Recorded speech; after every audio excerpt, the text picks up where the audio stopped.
Hi, I'm Brian. I'm going to show you how to set up a tent trailer. This one happens to be a Coleman Yukon. It's a little bit bigger. Fleetwood and Coleman are pretty much the same. The first thing you want to do is when you park the trailer, you got to be mindful of two things. One, make sure there's not a tree right where you're stepping out your front door, and so you want to watch that.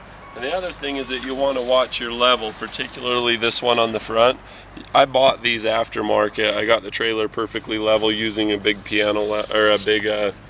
level for setting pool tables, and then I put them on so that they were level. You can see that the bubble's not quite level. So what I can do, because the bubble goes to the high side as it floats, I know that this side's high and that side's low.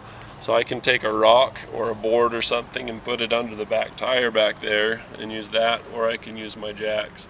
And then I've got another level right here so that I can just crank that up a little bit and make it level. So let's do that first. I'll show you.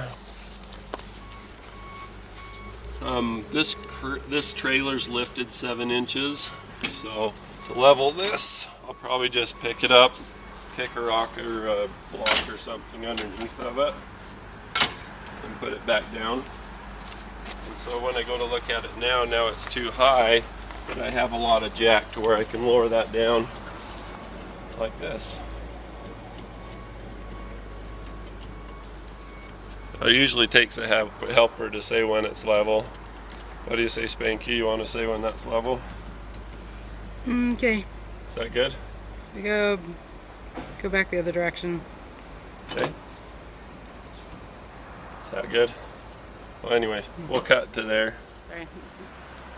So once it's level, you can go ahead and open your door, and as you look underneath, you'll find a couple of tools. You'll find the crank handle, and these are kind of marked. You can see the mark from the handle here, and the mark from the handle there, and then also this one. It's typically like that. So you want to pull these out, and then follow me. Want to undo all of the things around the end here. Fling each of these off, and then fling all of the ones off if you've got a cargo box like I do. Because anything in the cargo box, we're going to pull the bed out and it's going to cover the cargo box. It'll be harder to get into. So what do I keep in my cargo box, you ask? I keep wood blocks. That's what I do. This being lifted as it is, jacks have to go down to a block or they won't reach the ground and it won't be level. How do you get the jacks up and down? You just go like this. You hold this down and they'll drop, or put it down to let it go down. You have to pull down and back to get it in, and you have to push out this way and down and make sure it locks back up in like that before you put it down. And then the handle you use inside of this, there's a hole on the back side and a hole in the front, and this is an elliptical hole so that you can use that to crank it and make it higher if you want. As I look at this, I don't have access to this hole or this one. This is all I got. So I stick through there. You'll notice that this is bent at an angle. That works to your advantage. So I crank it like that, put it in at the next one up, and I can basically crank the thing to get it level how I want. When you have this up on stands, it's a lot easier to deal with in terms of being in the camper. If somebody is tossing and turning, this way the camper won't swing everywhere. So I push this way, release, and that's how I get it to go back down. So as you get your jacks in, you just crank it up like that, and that'll just make it great for leveling and also for being stable. If you have your camper level, it's easier to sleep without having people roll into you, which is good if you just need to sleep. Otherwise, the cooking and things like that are a lot easier if it's level. You won't have all of your eggs and omelets going to one side of the pan. So once you get it level, the next thing you want to do is get it cranked up. So that's what we'll do. Cranked. So you take the crank. You can see this is a spinning one, and then this has a little slot to it. When you look through there, there's a pin that goes through it. So you just make your slot align with the pin and just crank it up. This one's a little bit worn out. It's been on a lot of heavy off-road adventures. So if I let go now, it's going to whack me in the hand. You don't want to let go unless you start hearing it click. It'll click ratchet, It should be clicking and ratcheting all the way now, but just for your information, if you get one used or something, you'll hear it here in just a second. Go ahead and cut. Did you hear it kick in just now? So now if I let go, it'll hold it. You get to the end, it'll just stop. You know you're done. Next thing you want to do is grab the bed and pull it back, and then going up underneath, I'll show you the supports. Up at the top, you got one support. You can use your head. Watch, my head will lift it up like that, put it down. Or some people like to use their back, or you can use a shoulder. Just whatever it takes is put the supports in. Next thing you want to do is take your corner and just kind of fluff it, just kind of catch some air with it. You can see that there's a bar here, so fluff it, catch some air, get it started up a little bit. If it's hard, don't force it. If you force it, it's going to bend the bar this way, and it's going to be all jacked up. Either do it from inside. This is a shortcut, is what I'm saying. Best way is to set that up from inside so that you can get it evenly. And then you take these and put them down. A rookie mistake that people make is they'll put it clear down here. There's no reinforcement here, it'll tear it. When you look at the underside, you see how it's got plastic so far? That plastic just needs to be just to the end, and that's it. You notice my hands are getting all black. Aluminum tarnishes and it gets your hands black, especially on this back side, because that gets a lot of weather and a lot of aluminum tarnish. You can wear some gloves if you need to.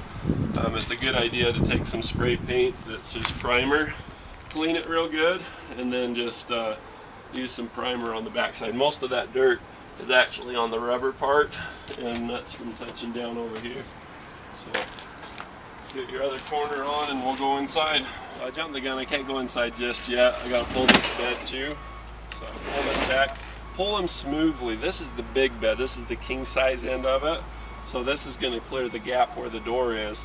When you're going in or going out, go evenly. If you go one side or the other, like if I go to this side, it's stuck, I can't get it, help. But if you go pull it straight, nice and even at the same time, it's a lot easier way to do it. And it's the same thing with these, but you have to go to the outside to set them up. So we do one side, do the other side. It's easier if you use your shoulder or your head, but you see I didn't. This one has been bent. The previous owner bent it, and then I bent it even worse. But if you see like that, you just fluff it, it's easy. Again, we take the corners and put them down. Only this far, no more. Look how dirty that is. That's bad, I need to fix that. All right, so the next thing that we're gonna do, we have our beds out and in place. So we reach under the mattress. What do we find? Lots of cash! Just kidding. You take out a bar like this, and as you look up in there, there's a little hole for the end of this to go in.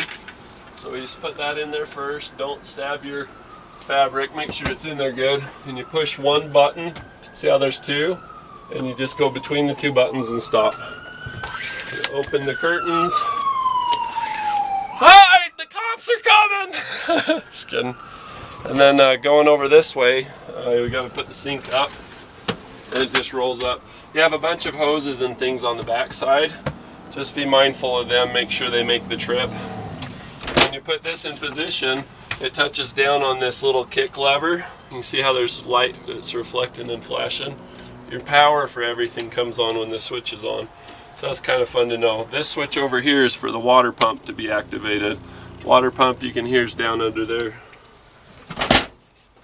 And so the next thing we do, take this little cover and put it up. This one's been broken, so it's just Velcro now.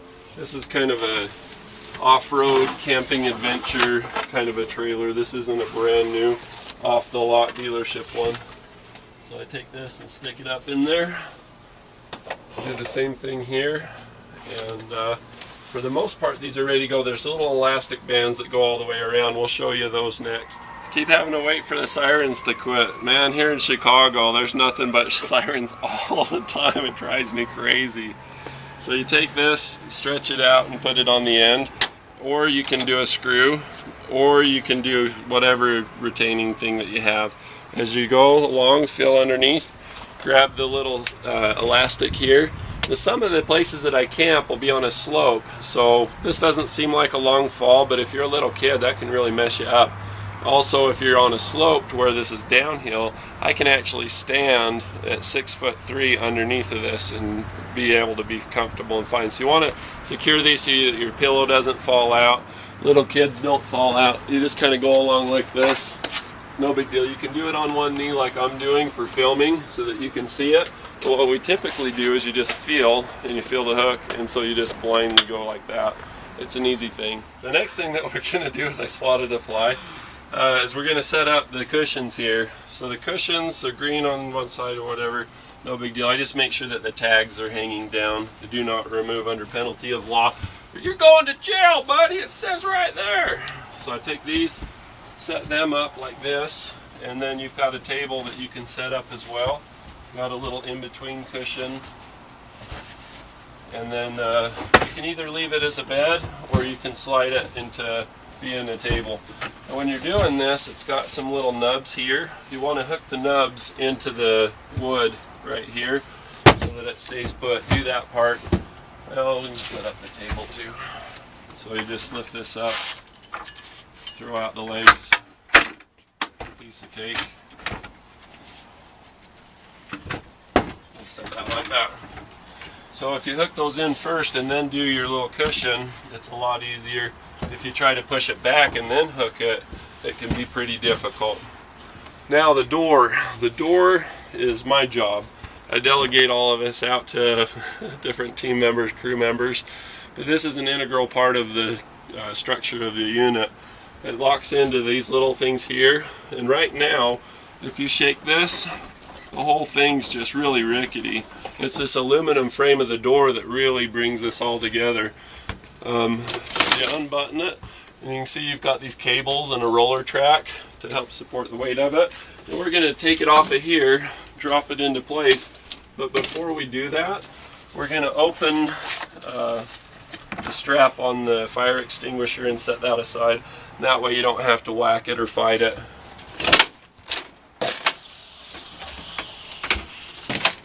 You need to be gentle when you take the door in and out, because like I say, it's an important structure member. Just flip the switches like that. See, I went too far and I flipped the switch anyway because I'm on camera and I'm rushing it. Everybody's rushing. So it's got Velcro here. You can see that mine's had a few hot days and it needs to be reset. But you do the Velcro first, and that pulls it up into place and holds it there. And then it's like a Ziploc bag all the way up. Previous owner, again, you can see how they tore it at the top right here. When you go to pull this Ziploc bag out, you want to make sure, you'll notice when you set the door it starts getting hot if it's a summer day. But you want to pull this out really gently. You don't just grab it and rip and pull. You want to be gentle. Start at the top. And this still holds the flies and bugs out even though it's a little bit abused. I'm kind of glad to have this trailer to be able to demonstrate this, because it shows all the problems that you can run into and what a lot of beginning RVers that get a tent trailer run into. So you just take these and just kind of push them in like that. If it won't go, take a look at it. Does it need to go left? Does it need to go right? You just put it in gently. So, and there's the door, and of course somebody wasn't paying attention when he parked here, so we got a tree that wants to put holes in the screen. We're just going to open that and leave it.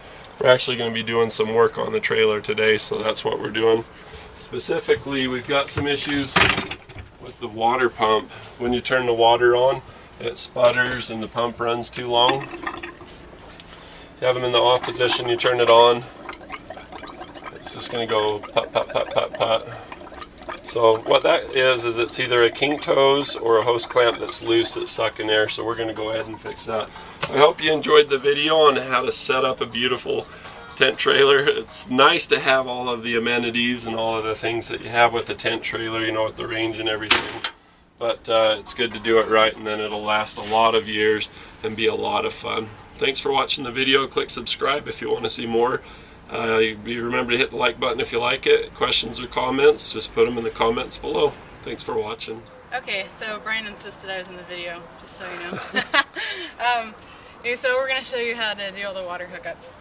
This here is not your gas tank. This is your water. And this is upside down. This is water, non-pressure. What this goes to is a large tank that sits above the axle. It's kind of hard to show it with the camera, but I got this. oh, Brian's got it. See that white tank? That's what that goes to. Stay here. So from the tank, where does it go in the camper? It goes to the sink. Yep. It goes through the water pump, pumps it up to the sink, and you can put a hose on this and drain it into a bucket or into your gray water. And this is an attachment for when you want to keep constant pressure. Yeah. And that just bypasses the water pump. This is an attachment like you're putting another like two hoses together. It's a little end twist. And it's pretty easy. Easy peasy. Cool. And now we can do dishes, brush teeth, any kind of thing you need to do with your sink. There's always a horn or a siren. That's just the way it's going to be today. I'm going to cover a couple of safety things that are really good to have. Most of the tent trailers that you buy will come with a fire extinguisher. It's good to become familiar with it. This one is real simple. You just grab it with your index finger and push. When you shoot at a fire, like it says, aim at the very base of the fire. If I had a fire on the stove here, I would basically fill the pot or whatever's on fire, but also the bottom part of it.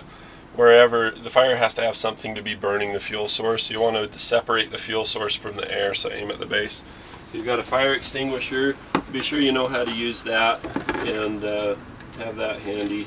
It's not real common, you know, any more than a kitchen fire. You got a kitchen here, so beware. Other things that we want to talk about is carbon monoxide can be a real issue.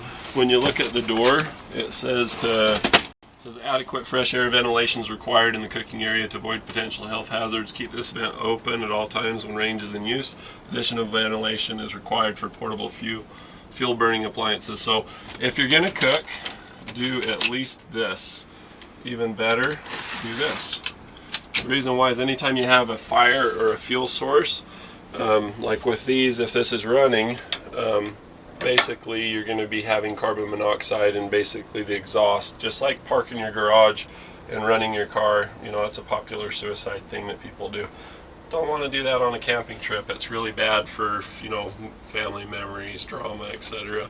If there is a fire, to get out of your camper, you come over here, you see it says emergency exit in the corner.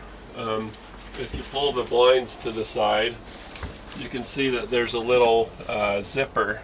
You just pull the zipper down, and then this pulls out the same way that the door does. It's just kind of Ziploc style. Or you can just jump out that way, but these will pull out of their track.